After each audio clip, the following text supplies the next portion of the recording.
Hello, welcome back to Steve's Retirement Corner. Don't let the what ifs keep you from retiring. We all know what the what ifs are, or the what abouts.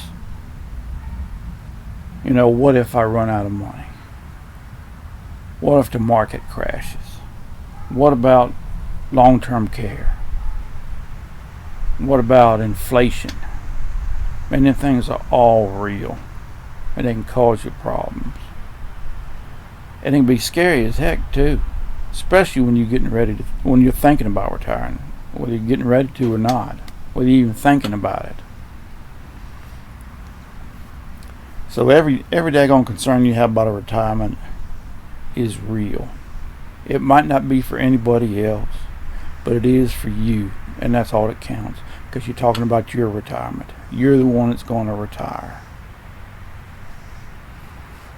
But you got to be careful that you don't take it at face value and just assume it's going to be bad in your retirement, because it'll scare you into hanging in there another year for something that might not actually affect you in retirement. Everybody's different. A problem for me won't be a problem for you. A problem for you might not be a problem for me. Or it might be something we can deal with, I've seen it happen. I worked with a couple of fellas, kept talking about retirement, but they told me they couldn't go. They'd come up with a reason. And if you challenge them on it, how do you know? Have you checked with somebody? No, I haven't. Most of the time, they hadn't checked with anybody and really done their homework. And that's sad. I like to see everybody go when they can, and not let something that might not be a problem to them keep them pushing that date back. But it's so easy. It's so easy to stay in there. It's comfortable. It's safe. It's what you know. Retirement, you don't know a darn thing about. But all you got to do is figure out whether your concerns are actually going to be a problem for you in retirement, or whether it's not going to turn out to be that big a daggone deal. You got to put in a little work, and I think that's what them people would rather do. They'd rather push it off than put in a little bit of work to actually figure it out. You got to do your due diligence, not only financially, but on the problems that you think you might have. Now I know, hey man, I'm 57. For the most part, for around past 34 years, give or take, we've been a single income household. So I had quite a few of the what ifs and the what abouts to deal with before I made my decision. And I went through it pretty much the way I do everything else. It's not that daggone hard. It just takes time and work and effort on your part. What I normally do is, if I have a big problem, I bust it up in a few little problems, and I work them little smaller ones individually. It doesn't change the fact of that big problem, but it makes that big problem seem not so bad to me. And so I'd take one of them what ifs that was giving me trouble, and I'd play 20 questions on it. Because for every daggone what if question, there's at least 20 follow-up questions. What if I run out of money? Then I got to follow up. Hey man, how likely is that going to happen? And then I got to figure out whether there's anything I can do about it. Can I live with it?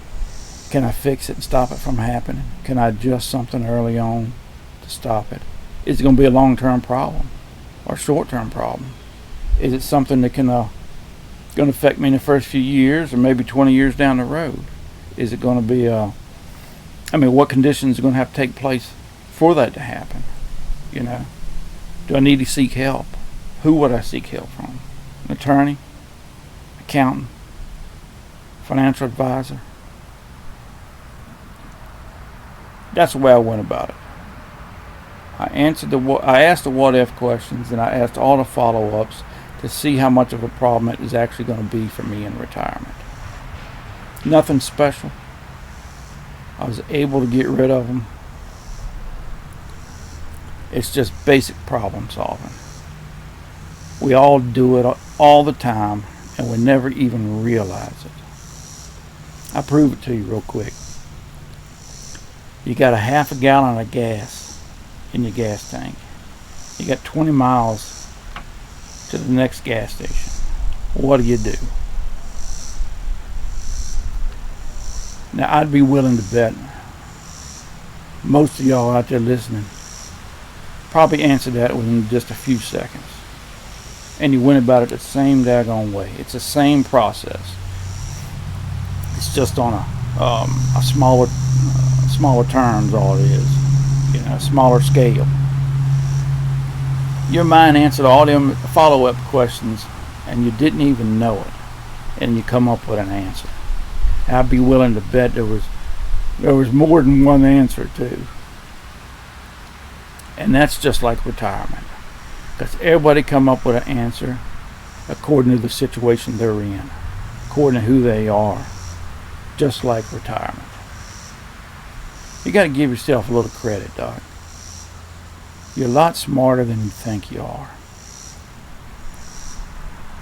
There's no way you got to this point in life where you got your ducks in a row, you're ready, willing, and able to retire, that you haven't developed some skills or the basic ability to make out okay in retirement. I just can't believe that, because of so much you've been through. If you look at it, I mean, just buying a house, buying a car, raising a family. I mean, you went through a lot. You picked up skills, abilities that'll help you all through life. But it was just a simple process like that I went through. And it helped me knock them out, or either find a way to deal with them, so I wasn't pushing retirement back, because I wanted to go. It might not knock them all out for you. You might have to push retirement off a year. And there ain't nothing wrong with that. As long as by the time you do all that, you'll know it's for a good reason. Your what if concern was a strong enough reason for you to work another 365 days. Because you'd hate to wake up 5 years later and realize that you're still working for something that turned out not to be that big a deal. That's my thing with the 1 more year thing. It has a tendency to turn into 3 or 5 before you even know it. Instead of dealing with the problem at hand, they pushed it off another year. And they didn't get rid of it. They didn't fix the problem or deal with it. They just pushed it off to later. It's still there waiting on them for whenever they decide to retire. I mean, I don't know. That's the way I handled it. Because I had quite a few of them to take care of before I got out of there. Just make sure you're staying in there for the right reason for you. And not because you take one of them what ifs at face value and it scares you. You don't want to do anything because you're scared. You're not in your right frame of mind, and you take a chance of making a wrong decision. And retirement's important. You want to have a clear head when you're thinking about getting out of there. I don't know. Well, y'all enjoy your weekend. It's going to be a beautiful weekend here. Might take the baby out this evening for an ice cream. Y'all take care, and we'll talk with y'all later.